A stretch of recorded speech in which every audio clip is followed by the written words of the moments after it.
800 ವರ್ಷದ ಸೌಹಾರ್ದದ ಸಂಕೇತ. ಉದ್ಯಾವರ ಅರಸು ಮಂಜಿಷ್ನಾರ್ ಕ್ಷೇತ್ರದಲ್ಲಿ ಉತ್ಸವ ದಿನಾಂಕ ನಿಗದಿ.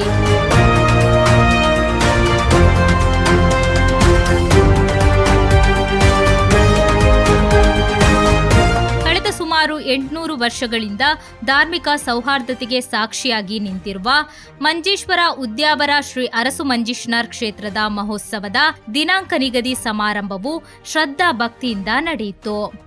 ಕುದಿಕಳ ಎಂಬ ಹೆಸರಿನಲ್ಲಿ ಸಂಪ್ರದಾಯ ಪ್ರಕಾರ ನಡೆಯುವ ಸಮಾರಂಭದಲ್ಲಿ ಮುಸ್ಲಿಂ ಸಮುದಾಯದ ವ್ಯಾಪಾರಿಯೊಬ್ಬನಿಂದ ದೈವಪಾತ್ರಿಗಳೇ ವೀಳ್ಯದೆಲೆ ಹಾಗೂ ಅಡಿಕೆ ಖರೀದಿಸುವುದು ಸಮಾರಂಭದ ವಿಶೇಷತೆಯಾಗಿದೆ.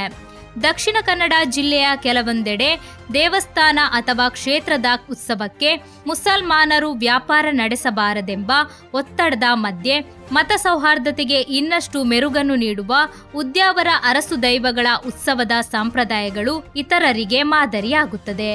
ಉದ್ಯಾವರ 1000 ಜಮಾತ್ನ ಸದಸ್ಯರು ಮತ್ತು ದೇವಸ್ಥಾನದ ಬ್ರಹ್ಮಸಭೆ ಎಡಬಲ ಕುಳಿತು ಸಮಾರಂಭದ ದಿನಾಂಕವನ್ನು ನಿಗದಿಪಡಿಸಲಾಯಿತು.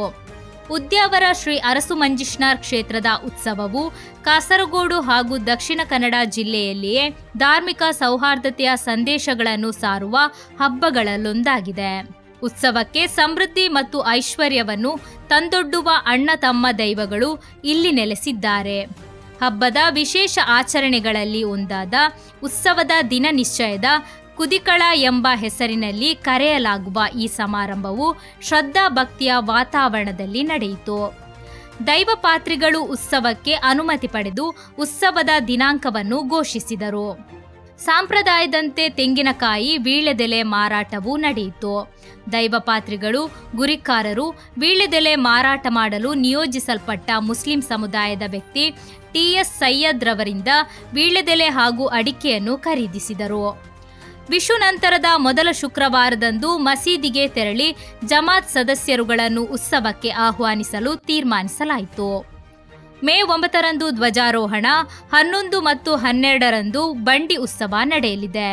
ಸಂಜೀವ ಶೆಟ್ಟಿ, ಕಿರಣ್ ಶೆಟ್ಟಿ, ತಿಮ್ಮ ಭಂಡಾರಿ, ಉಮೇಶ್ ಪೂಮಣ್ಣು ಹಾಗೂ ವಿವಿಧ ಸಮಾಜದ ಮುಖಂಡರುಗಳು ನೇತೃತ್ವ ನೀಡಿದರು.